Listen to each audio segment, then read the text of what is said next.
Hey, it's time to put the minds to focus here now. We're here to get better. Bring the mind every day.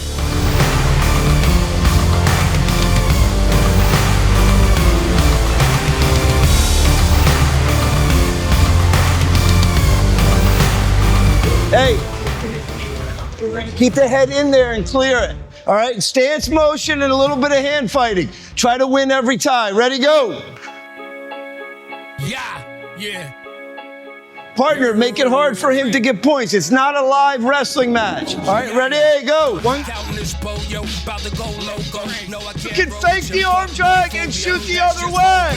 Why I can't open up? Monster gang, you know what's up. Bow down, you know what's up. Even if you on hair run, you ain't dope enough. Yup, 2 straps, chillin', counting racks. Check. About to make a killing, and we rooting for the villain. Only live once, so I'ma snap. Check. Lord willing, I'ma get it. I ain't got no feelings. Cheers to me and all of mine. Cheers to being one of a kind. Cheers for when I didn't have a dime. Made me go hard, now the stars align. I don't know who boosted ya. Anyway, we moving up. I'm out of this world like I'm sitting on Jupiter.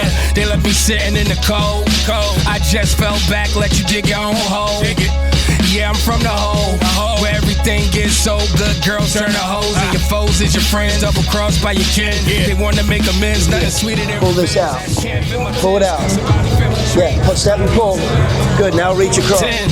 You know I'ma keep it 1,000. I was rerouting, going harder when they doubting. You either with it or without them. Either we eating or I leave them where I found them. Yes, sir. Look at Cherry, you guys get all scared. Get here. Lance it on 3. 1, 2, 3. Lance. Good work. Welcome to another episode of New Jersey MatChat. I'm Pete, and this is Doug, and today we got a great episode with Mike and Michael Lamb, the South Jersey coaching legend. Lamb trained, yeah. Father and son duo, longtime faces in South Jersey. It's a very interesting story involving a father and son who've been together as coach and wrestler since the age of 5 up and through high school. It's good stuff. All right, let's get into it. You know, let's start talking about the kids who aren't ever talked about. Exactly. Welcome to Jersey MatChat. Today we got some special guests here. We're here with Mike and Michael Lamb. Doug, tell us about these guys. The Lamb tandem. Big Mike Sr. is a long-time South Jersey coach. Familiar face in wrestling, statewide, but, mainly South Jersey is where he planted his roots. And his son, Michael, of course, same name, long-time Hammer, South Jersey. They're unique because they have that long-lasting father-son coach wrestler bond.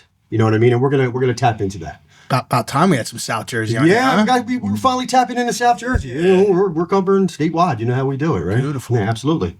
So how long did it take you guys to get here? About like an hour and 15 minutes. An hour and 15 minutes. That's on a bad day. We appreciate you guys for being on and taking that ride for us to help promote what we're trying to do here. So we appreciate it.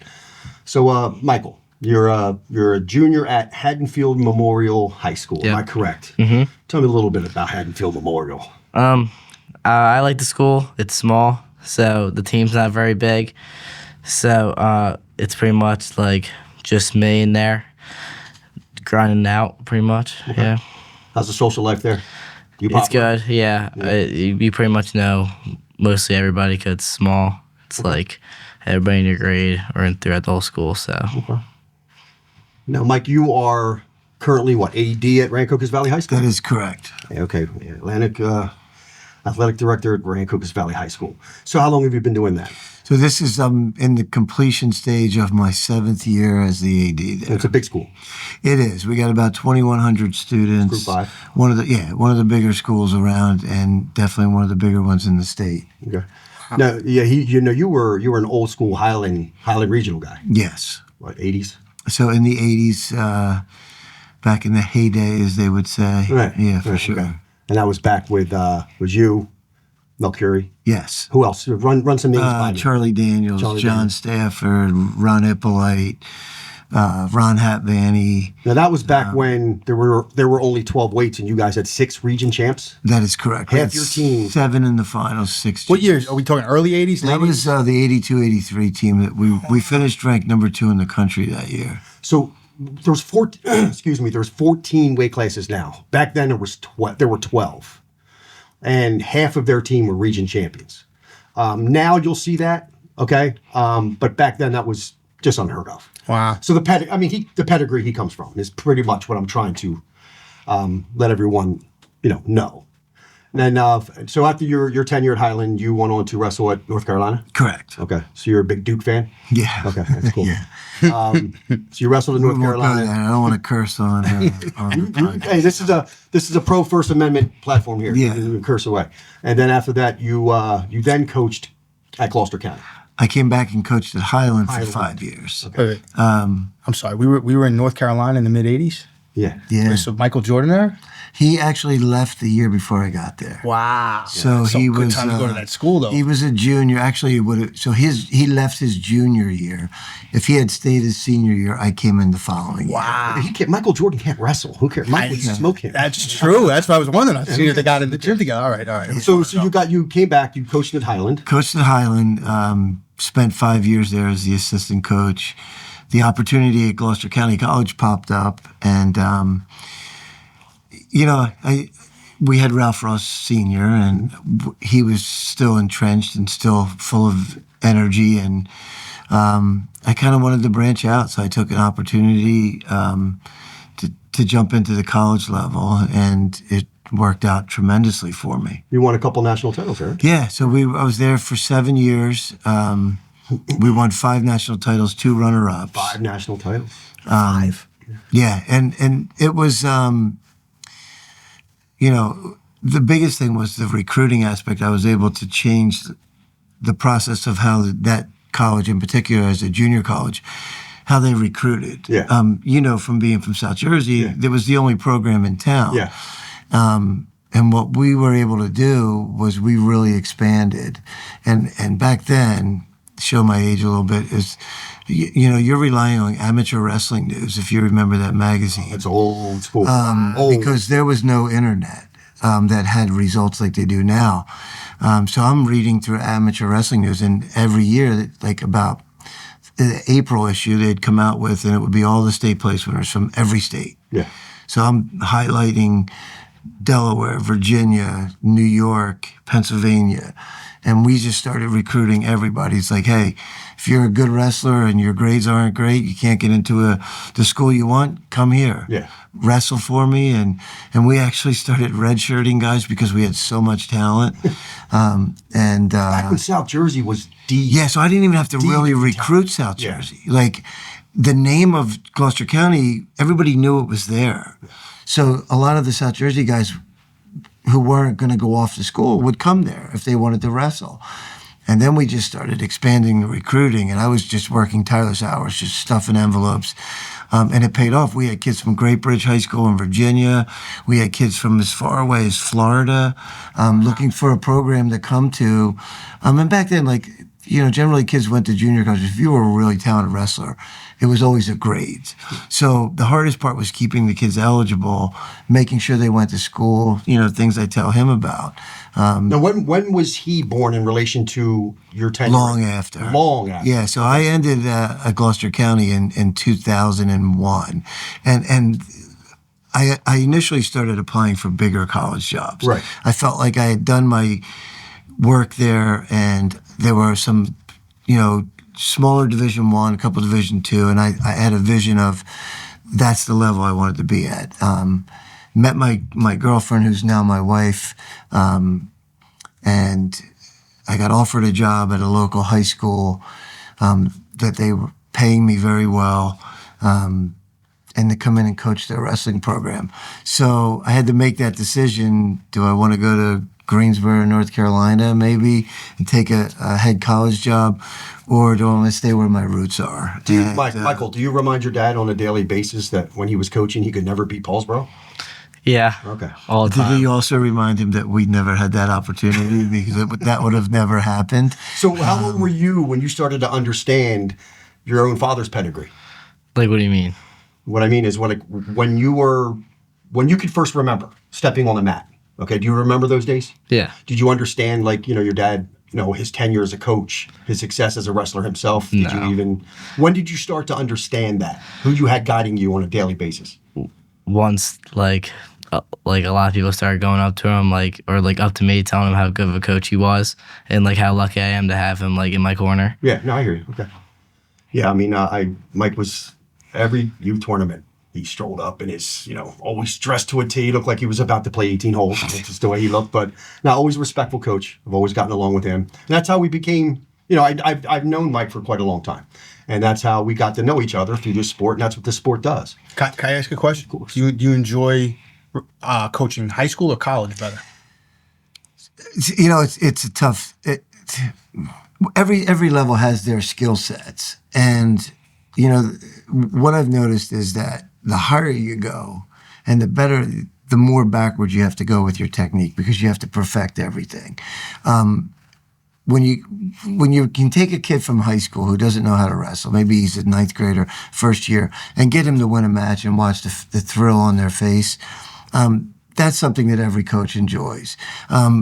Like Michael said, when we walk around tournaments, and we were just down at the NHSCA individual tournament a couple months back in March, and this guy just comes up and grabs me from behind, and he wrestled for me at the college. Oh, thanks for everything you did.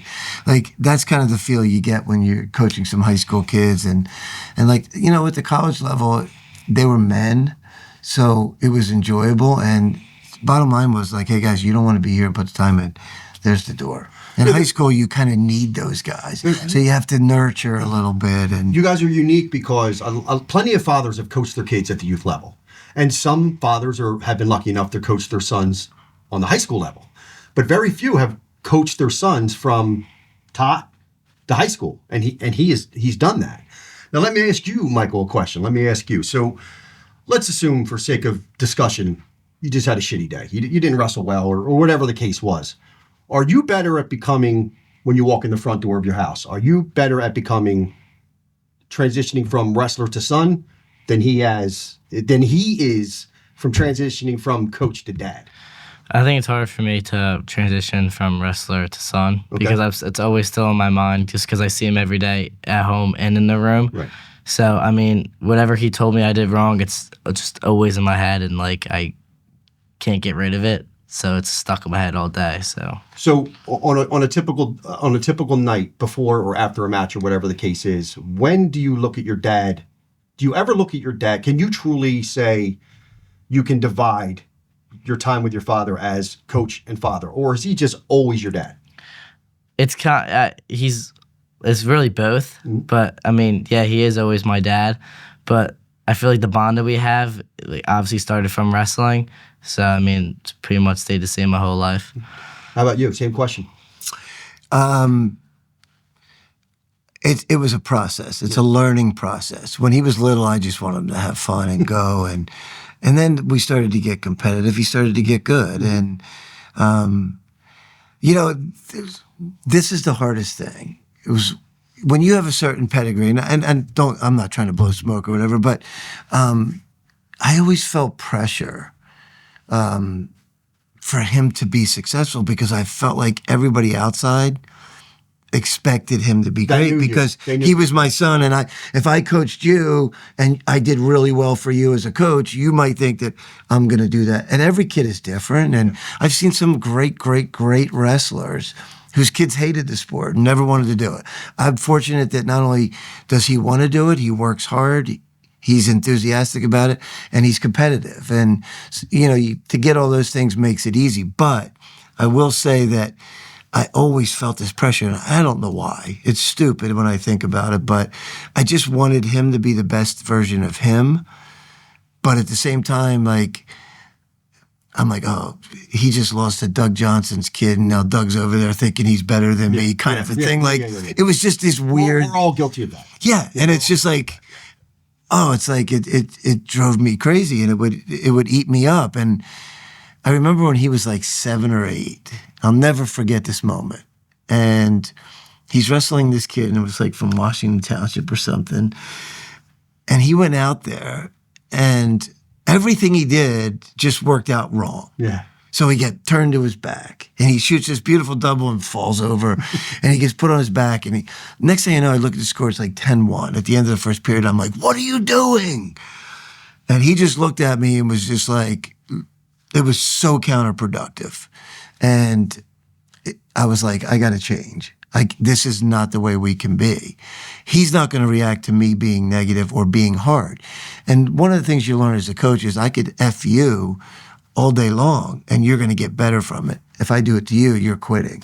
So you have to learn that balance. And I learned really quickly with my own, I have to stay positive in the corner. And then, believe me, we had a lot of fights. This year at Beast of the East, my God, we almost fist fought in the bleachers because it was like, well, it comes down to expectation. Now, Michael, do you think your own expectations are equal for the expectations your father has in you?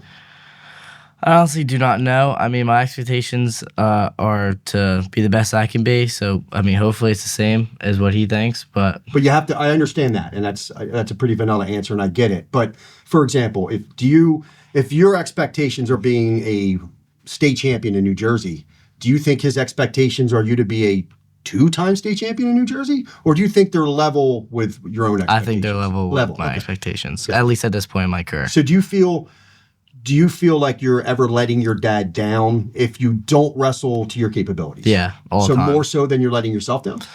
Honestly, yeah. Okay. I'm curious. Did you feel the same way the pressure that he was describing, growing up to live in his shadow? Yeah, like all the time. Because like if I messed up, then that puts pressure on me, and then I don't know how he would feel about it. But if I go out there and wrestle bad, and I know he would get pressure for it. So, but you know that pressure isn't real. Yeah. No one's looking at a box score or watching you wrestle, win or lose, and judging you based on your dad's legacy. That's not. It's all fake. Yeah. It's all just. It's not real. Yeah. I mean, I think people might have their own expectations, and yes, I know what your dad's saying. They might expect you to be a certain kind of a wrestler, but no one thinks less of you or thinks otherwise if you're not that wrestler. Yeah. So I can tell you, to address that, what you just said there, his first year or second year probably, we're at a youth dual meet. Remember the old days where they post the mat numbers on the wall, and you go up and there's Michael Lamb. He's number 42, and then you'd be searching, find out the other 42. So I'd never forget. Like, I'm just there. Yeah. He's in his second year. We're just learning and we're having fun. And the guy in front of me is like, Jesus Christ, my kid's got Lamb's kid first round. Didn't know I was behind him. And I'm like, he's 6 years old, dude. Like, and then right there, it was just like, is this how it's always going to be? And to talk about what you said about the expectations, that's always been the hardest part of our relationship, is because we both believe in his ability. He believes in it, and I believe in it. And I think it would be fair to both say that we feel like at this point we've underachieved where we wanted to be. So what do you think you're currently a junior, you're a 2-time state qualifier, 3-time district champ, region finalist. It's, I don't think anyone's going to sit there and say, you're not a good wrestler. It's not true. You're a very good wrestler. What do you think has happened to keep you from reaching your expectations? I don't know. I feel like I need to be working harder. I feel like I can't. What's harder? Like I gotta practice more. I just gotta keep going. Like something I didn't do in middle school or leading up to this part. Any other maybe adjustments, like as far as nutrition or mindset or? Definitely mindset. Definitely mindset. Okay. 100%. Now, in what way do you think like a mindset coach, or do you just think just being more accountable? More accountable. More mature, more accountable. Yeah. Stop pointing fingers at everyone else. Yeah. Okay, I get it. Do you have any suggestions for people who have to, because every wrestler deals with the weight of expectations, right? Yeah. So what did you find that over the years that helped you to deal with that? You got to be more confident, just straight up. No matter who you're going out there to wrestle, you got to feel like you're going to go out there and win and not think about like anything else. Now, do you feel pressure? It seems like it's a topic about pressure. It's good. I like it. Do you feel now in your state of your high school career that you now have to perform to be taken seriously on the recruiting stage? Yeah, I do think so. Okay. I think that, not to interrupt you, sorry, but I think that's the root of the problem. And at the risk of sounding like disrespectful to opponents that he might have had, right? I feel like, you know, by this time we both felt he'd be a 2-time state place winner. Yeah. We're not gonna say we should have been a champion. Yeah. That's not.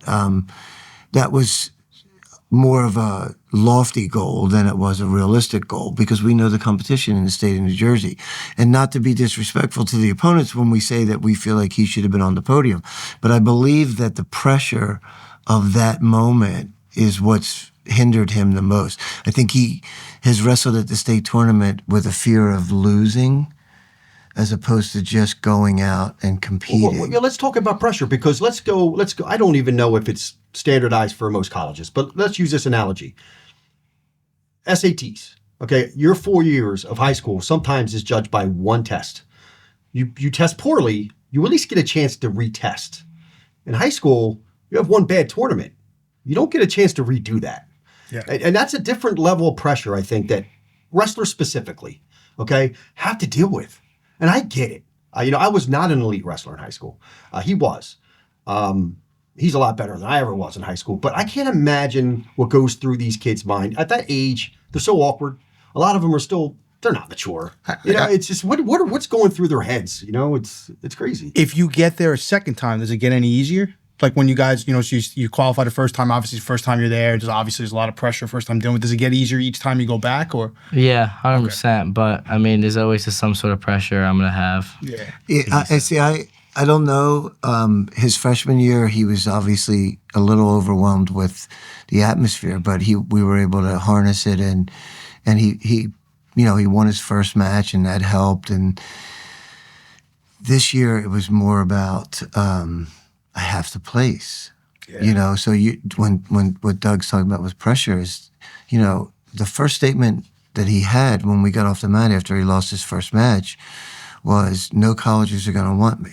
And I'm looking at him like, is that what this is about? You can't wrestle with that. Yeah, and that's the kind of mindset, and it's a shame because these kids, through social media and all the other stuff, they do have added pressure on them that I never had. Nobody would read my state results until 3 weeks after it was over.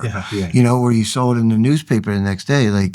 And we train with some of the best kids around, and we've wrestled some of the best kids around. We've gone and seeked out every bit of competition, so we know what's out there. But all my friends are placing and I didn't, and that weighs on you. And it's like this guy's signing with this school and this guy's signing with this school, and we're doing okay with the recruiting trail, but it's not maybe where he had hoped it would be. And that's the stuff that they carry around. And then when, like you said, you have a bad tournament at the state tournament, you don't get a repeat. Nope.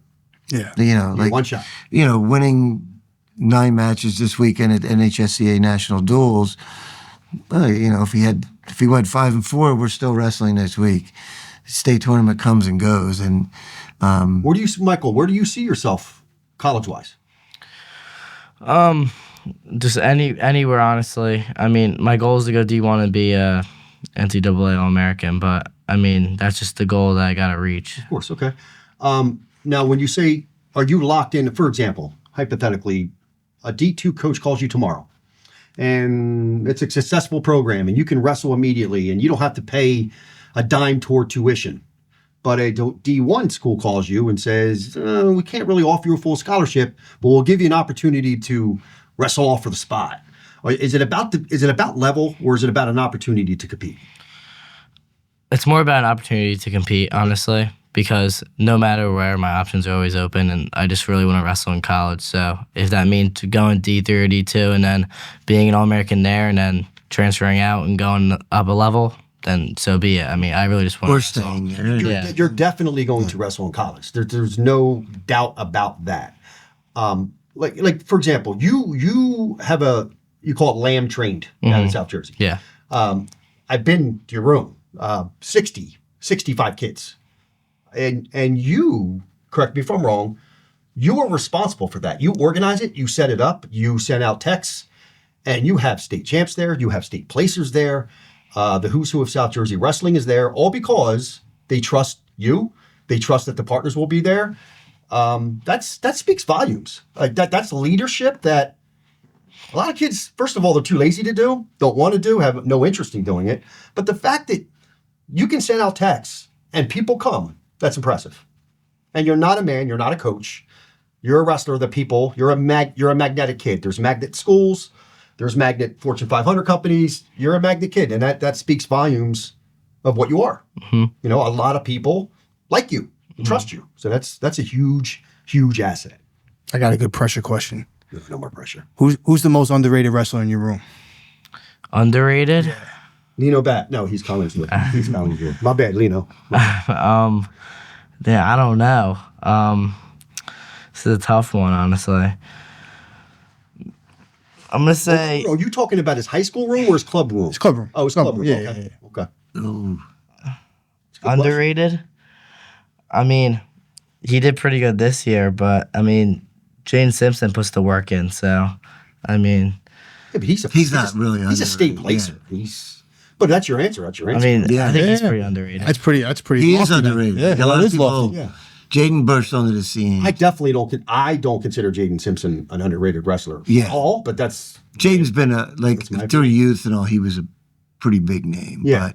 But like you said, he doesn't get the acclaim that some of the other guys that we have in there do. Yeah. Why don't you tell him the story of why we did the lamb train thing? Like, you know. Like, what do you mean? So like I gave you the option, like we got to go get partners and we got to travel to get the best workouts. And essentially I'd like you to tell this and I'm talking, but it was essentially like, Michael, we got to go to the Bachmans or we got to go with the Kennys or we got to go here to get partners. yeah. And it became a situation where he said, well, can't we just do it here? Yeah. So I said, well, look, I'm willing to trade my knowledge and my time to have everybody here to get you better. And he took it all upon himself, started reaching out to everybody. We don't charge a dime. It's really become more of an invite only because we were getting so many kids. We wanted to keep the level of the room pretty high for two reasons. Not because we're snobby that we only want state place winners, because you bring in some novice kids and they get their heads beat in and it's like, oh my God, this isn't the place for me. But he did that.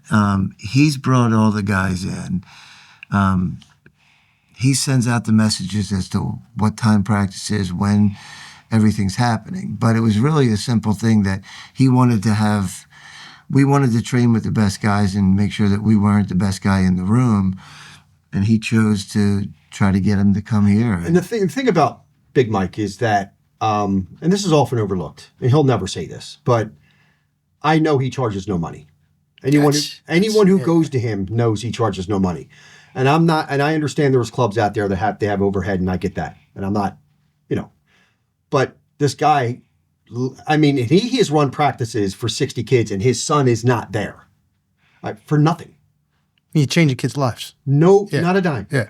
Not a dime. That's impressive. No, Yeah. what I mean is that it's things like that at least should be acknowledged, that there are guys out there that truly do it because they give a shit. Well, I care about South give a Jersey shit. wrestling, and I care about the sport a lot, and I care about him a lot. And listen, it's not just him getting better with those partners. It's the kids he likes to be around. They get him, he gets them. Like, him and Luke have a bond that, he doesn't have with a lot of kids, even from his own town, because they've been through the trenches together and all that. And like, I don't want this to make it like I'm some hero that is doing this for underprivileged kids. I just love the sport and I love coaching and I love to see him in his element. And I have no problem with the fact that there's other clubs around and they charge, and I don't want to ever take away from that. This is just a situation that we do it because he wants the best guys around him and he brings them in, and I trade my knowledge, and the kids know that I know how to run an efficient practice that fits their needs. We're going to bring the cameras down one day. Yeah. We're going to set up, and we're going to capture some of South Jersey. That's our next goal. Get down to South Jersey, see what you guys are about. And we're going to head up North Jersey and stuff. But yeah, we're definitely going to we're going to pop into some lamb trained. Yeah, I mean it's a really good room with a lot of good kids, and what I've noticed from him, and this is ultimately the final reason why, is that we started out with like what Maybe like after freshman year, I'd say it was like 4 to 6 kids in the room. it was always like There was always like our close friends, little guys, close like the Bonnets and the Wootons and Luke. So we had a group of about 10. Yeah, it wasn't Johnny big. Chirico and Yeah. some guys. It was a little group, and that was great. But they were a pain in the butt, man. Like they were Gabby. Like they were weren't immature, and then we bring in these better guys now, and there's no fooling around, and you look around and If you in South Jersey, okay, and I can tell you this with absolute certainty, in South Jersey, that's the room you want to go to. I'm positive. On any given night, you'll walk in there, and it's the who's who. That's who go there, and it's cool because, again, like we mentioned in other episodes, that back in our day, Mike, you'll agree, we wrestled with the best kids in our area. Now these kids are wrestling with the best kids in the state on a regular basis, and that's how the sport's evolved. You have to. Now, Michael, take you back to if your dad didn't have the resources to host practices, or your dad had to go to Central America for the the World Track Championships because his job told him to. What would you do for 30 days without your dad? I'd probably If that's all you use know. my resources, text some people, see where they're going, what clubs they're doing, and just try to find out a way to wrestle somewhere else. Could you run a practice? I think I could. Okay. Definitely. I think you could. But it would probably be only like kids who are there to grind, not kids who are there to fool around. Yeah. So when you were little, like give me some South Jersey, old school South Jersey names that you remember wanting to go watch wrestle or follow in the newspaper, or do you remember of any of those names who you used to look up to? I know I looked up to Anthony Santinello for a little bit, especially when I was working at States my 8th grade year, and I like the way that Evan Talmadge is like style wrestling too. Because districts were at Rancocas Valley. Yes. And Brick Memorial was there, if I Yes. remember. I Yeah. believe Vinny Yes. was still wrestling then too. Okay. Vinny might have been a senior. Anthony was probably I do young. remember Brick Memorial being at districts at Rancocas. They were I at my remember school, that. yeah. I And remember. then the next year they were at Collingswood, and we were there as well. Yeah. Okay. So he saw more of Anthony. Can you go further back than that? Do you have any recollection? Maybe Anthony Ashnault. Okay. I remember watching him for a little bit. Okay. And Robert Howard from Bergen Catholic. Yeah. I like this style too. Yeah. Yeah, it's really all the people I can remember. It's funny the difference in the way that they get the results and the things like that now. Like in our day, as I said, like we had to read the Courier Post, and you followed everybody. You had to buy the newspaper. Kids today have so much entertainment in their hands that when they're younger, like he didn't know who anybody was. Yeah. He knew the guys like Anthony DePaul and the guys who he wrestled, Sammy Spalding, and all those guys who he would be competing against in weekly tournaments. But he didn't pay attention to who was out there, or really even high school wrestling. Like you remember this clearly because we've had the opportunity to take our kids down to the States, and they've worked and we don't see them. Me and you were sitting there, or we're locked in on every single match, and the kids do what they do. Yeah. They're running around buying popcorn and dream. ice cream. Yeah. You know, next thing you know, we see them and they're sitting mat side at the state tournament. I'm like, how the hell did they get inside the ropes there? You know, and eventually he knows everybody. Now he follows everything. So I have a question for you. First of all, you are the athletic director at Rancocas Valley, Yes, and you coach on the Haddonfield staff. correct. Okay. Well, You must have one hell of a support staff at Rancocas Valley. I do. Yeah. So there's a couple of things with that. I had gotten my principal certificate, and I had put in for a couple jobs, and the first job I ever got was like a middle school vice principal. And I'm like, got board approved. I was going to give up coaching and teaching and go into administration. And I remember I got home from the board meeting. I told my wife, I'm like, I don't know if I can do this. Like, I curse too much. I'm too sarcastic with the kids. I'm like, I'll get fired from a middle school principal job or a vice principal job. Yeah. So then I kind of put it on the back burner, continued to, he was wrestling at that time when he was little. And when the RVAD job popped up, I was like, all right, this is the last one I'll put in for. If not, I'm going to wind up being the head wrestling coach at Haddonfield High School and taking over that job and coaching him through his years and continuing teaching. And I got the job. So then when I got the job, I was, we have a system at RV that any teacher's kids can come to the school for free, no matter where you live. So we have teachers that live, in the shore area. We have, I don't know if you know the name Cole Kramer, one of the top runners in the state. His mom teaches. She was going to bring him to RV. I think he goes to Southern. He's a tremendous sprinter, fastest kid in the state. Wow. We have some other kids that have that opportunity to come to RV because their parents work there. So it was always a thought in my head that it would make my life easy if I could have him at RV and wrestle at RV. I wouldn't have to worry about missing matches or but it just became a situation. I have a superintendent that was a long-time wrestling coach. My principal's very understanding about the importance he is in my life. So he's always good about, go see Michael. And I have an assistant AD that's tremendous, that, he'll push me out the door at times, and I'm like, all right, well, I'm going to go. He's like, no, you're not. Get out now. So if RV wrestles Haddonfield, who do you want to win? So it's hard because I love the kids at RV. Some of those guys are some of my favorite kids, and he loves them too. Why, Michael? Why you had a choice to attend either Haddonfield or Rancocas Valley? Why did you choose to stay at Haddonfield? Honestly, I don't really know. I kind of just enjoyed Haddonfield, and I like the atmosphere, and I'd rather be in a smaller school, and I think I'll be a better leader that way as well. And I'm just stuck at this program pretty much right now. Okay. Yeah, we're lucky. Like I said, I get to help out. I'm not a paid coach. I'm not a volunteer coach. I'm just a guy that is essentially a father that cares about all those kids that I've coached them all since they were little, growing up with him. And I just want to see them all be successful. And like one of the best thrills that we had together was his freshman year when we won that sectional title, which was the first in school history. So seeing him get boosted up in the air by his teammates was like a thrill for me. And like I said, that's why he enjoys it there. It's a great academic high school, and the town it's a great town that we're in. So we're fortunate. Yeah, of course. Haddonfield is a nice town. So what are your plans next year in terms of weight?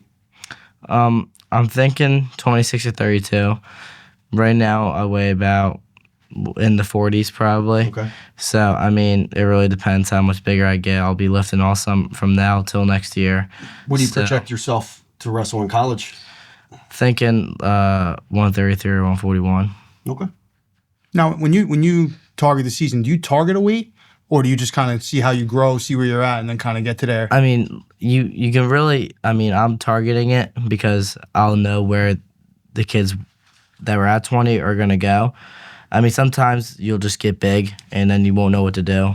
But, I'm pretty much targeting either one of those weights. So, but at the same time, we're not managing weight. Yeah. Right. Now. He just made weight this past weekend for the national duels, but it's not something that we think about right now. Like, it's eat, and it's really the number one goal right now is to continue to get stronger. Yeah, for sure. That's what we're looking at. And weight class, like, it's hard for anybody to project where they're going to be, especially these kids who are still growing. Can you walk me through a typical week? What's a typical week look like for you training? So Monday we got practice from 6:30 to 8. But you lift. I lift in the morning at 6 a.m. usually as well, every day except Thursday. And then Tuesday we'll have practice as well. And then Wednesday I'll wake up again. Then I'll lift and then practice. Then Thursday, it's like I don't lift in the morning. Or no, yeah, I don't. And then we either do lamb trained or I might switch it up, might go somewhere else to get better technique in there. Because lamb trained is more about straight up wrestling, like conditioning, a bunch of that stuff. And then Friday, we don't practice. Saturday, it's kind of like do whatever, and then same with Sunday. As a coach and as a wrestler, I'm curious both your opinions. We talk about this on a couple different podcasts now. Do you feel like it's better for your growth to stay in the same room and wrestle the kids and measure your growth that way, or to jump around to different places and wrestle all the different people out there? You want me to go first, or you want to go first? You want to go first? Yeah. I mean, I like both. I mean, with lamb train, you usually are getting the same kids, unless I try to get text one individually and try to get them here. But I also like to jump around because then it gives me different looks, and I can learn some new stuff as well. So, I mean, I definitely agree that different looks, different techniques, things like that. The more you can get, it's never going to hurt. This is the approach we've always had with him. And I've had numerous discussions with Doug in regards to this. And, he was younger. He was so attention deficit and all over the place, tons of energy. And there were times I took him to technique clinics, and he's all over the place. Just like his dad. Just like his dad. Yeah. So, and I would feel like we're being disrespectful to the clinician. So it would always bother me a little bit.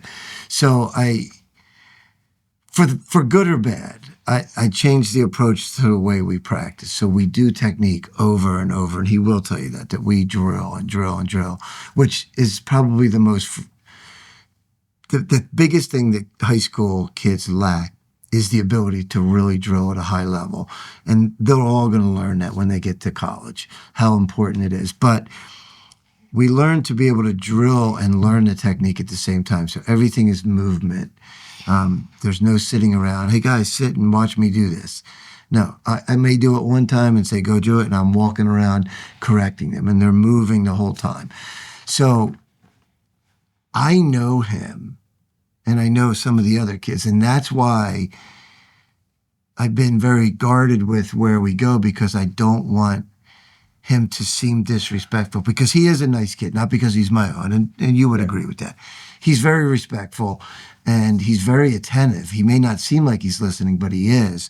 But the perception of that is always like a fear of mine. Like Tony Ramos from North Carolina came up, and I'm like, thank God Tony grabbed him as the partner to show the moves, because I'm like, if not, he'd have been looking all over, and I'd have been standing there like, pay attention, that kind of stuff. But it is, to answer your original question, definitely the more you can get from every room, because you're going to get a different dose of technique, and you're going to get a different dose of styles from kids who wrestle.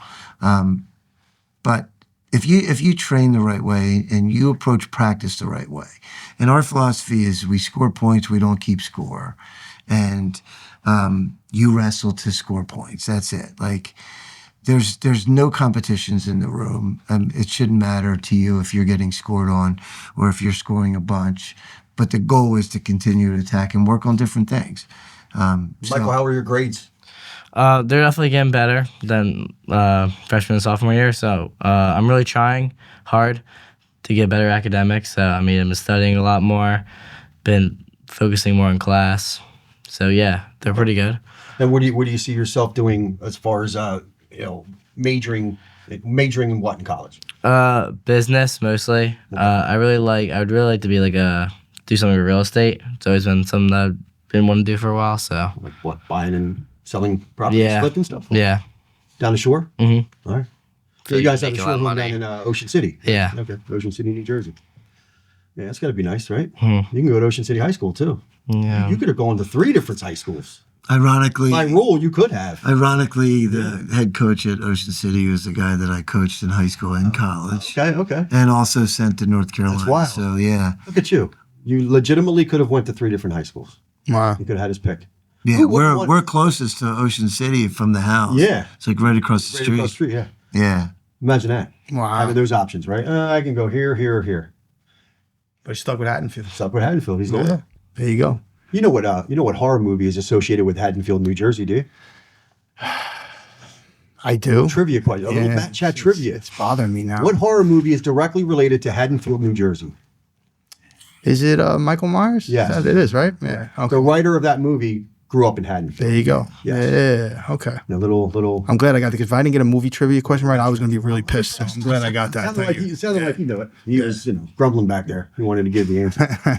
So, is there anything else? Anyone you want to, give a shout out to, give thanks to, give credit to? Obviously, other than your dad. We know. Yeah, I mean, what really started all of Lamb Train, other than him, was my main partner, Don Marino. I mean, we pushed each other in practice all the time, and it's made us a lot better as friends and wrestlers. So. Yeah, Dom, good kid.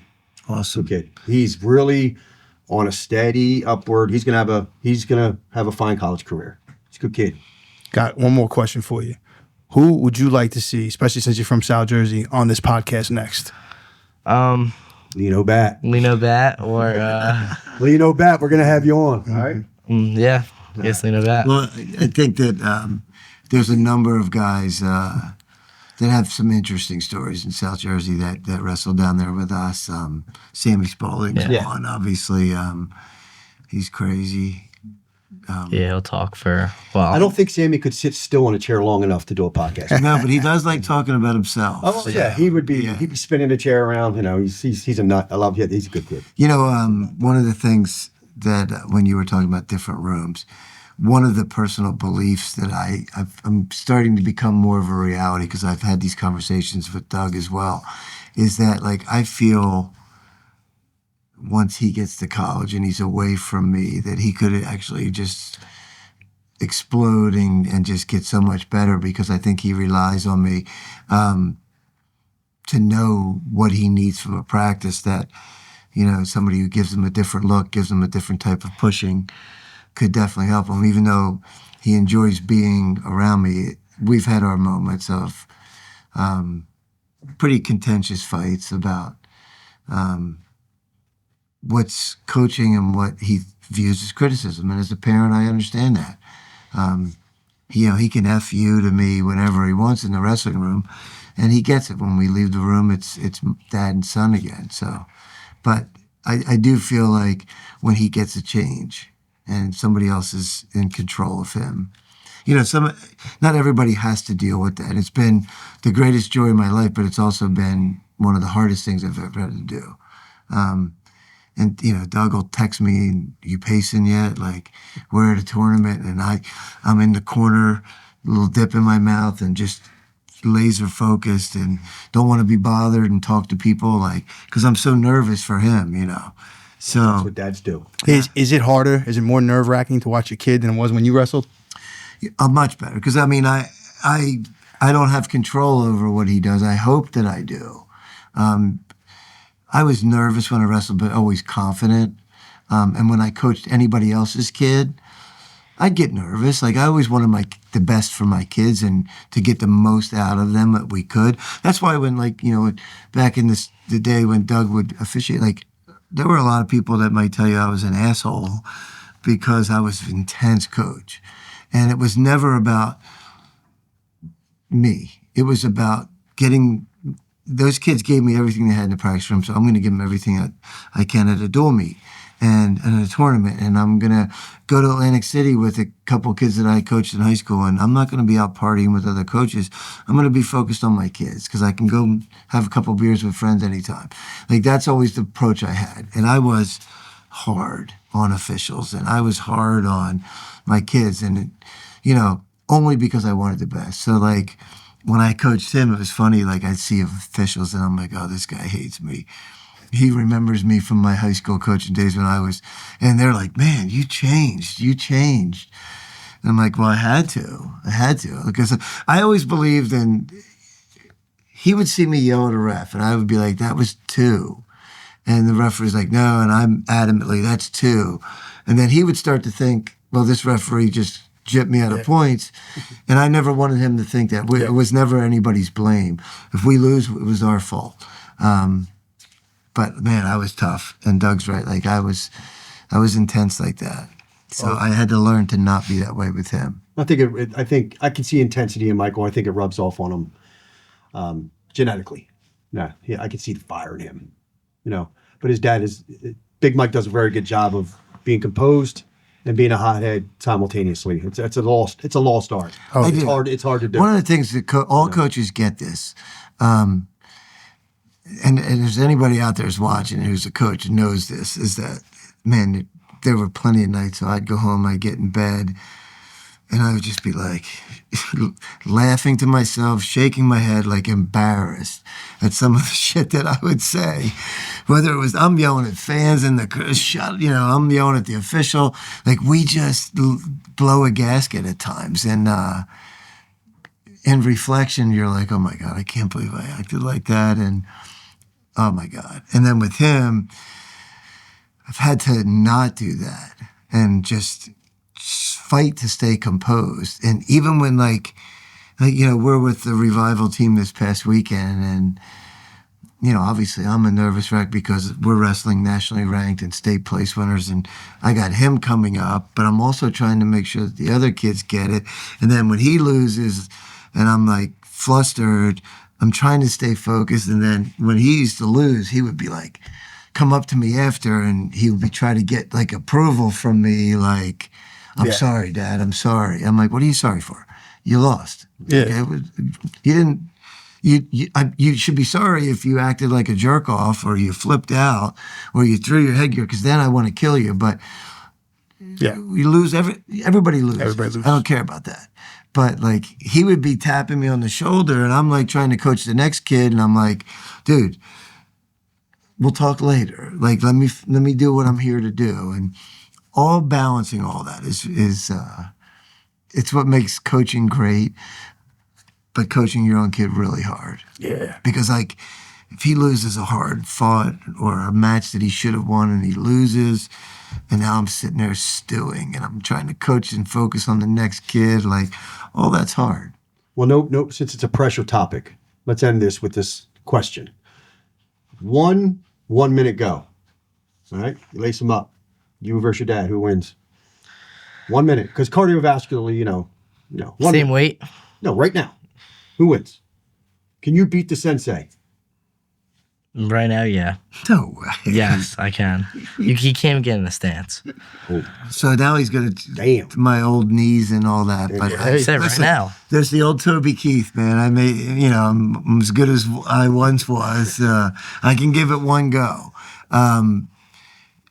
No, the one drawback for both of us of coaching kids that were little is that you didn't get to wrestle with them as much. It doesn't help when he was 90 pounds to wrestle with me. I mean, we could fool around and do things on the living room floor or in the wrestling room, but if he was the size he was now, when he was like, if he was one of those bigger kids, we could have been wrestling a lot earlier. And we can do one-on-ones with each other. He would always be like, Dad, let's go do a private, just me and you. You're doing privates with this guy. I'm like, well, because he's 180 pounds and I can do things with him. He was 90 and I'm 190, and, we'll go at it every now and then. But the one thing that goes with age is reaction time. Yeah. It's not my mind, because I could wrestle for 10 minutes straight and not get tired, because I might die after, but my mind would never let me think that I'm tired. But,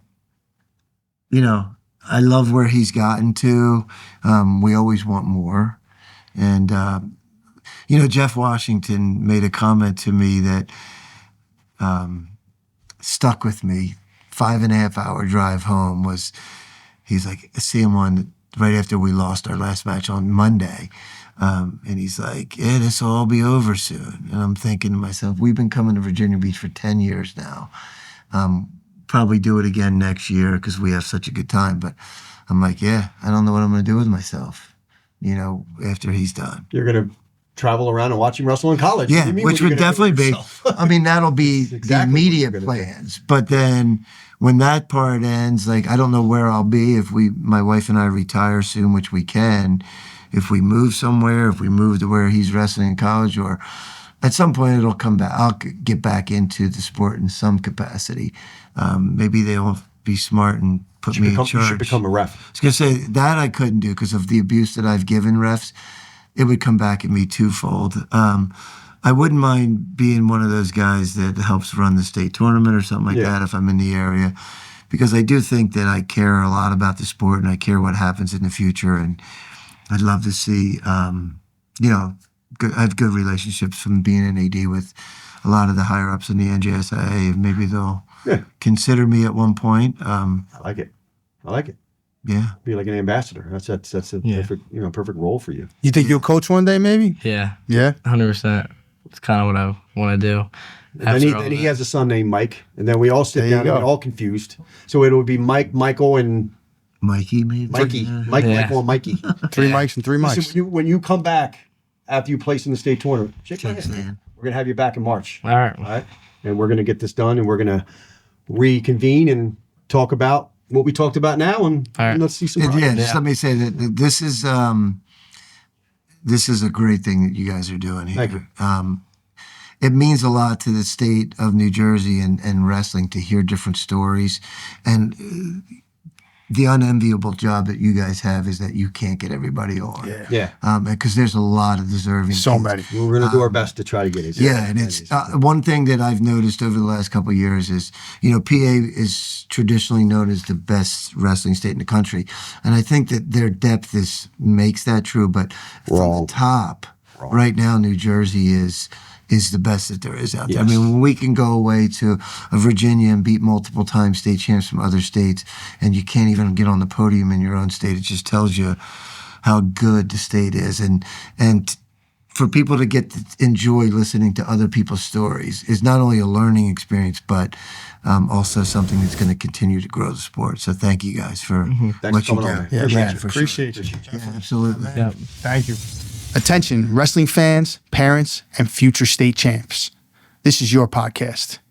We're shining a light on the toughest high school New Jersey wrestlers and coaches who are building warriors one takedown at a time. Follow us, like, and subscribe on your favorite platform. Doesn't cost you anything, but it goes a long way to support the show. Don't just watch the journey, be part of it.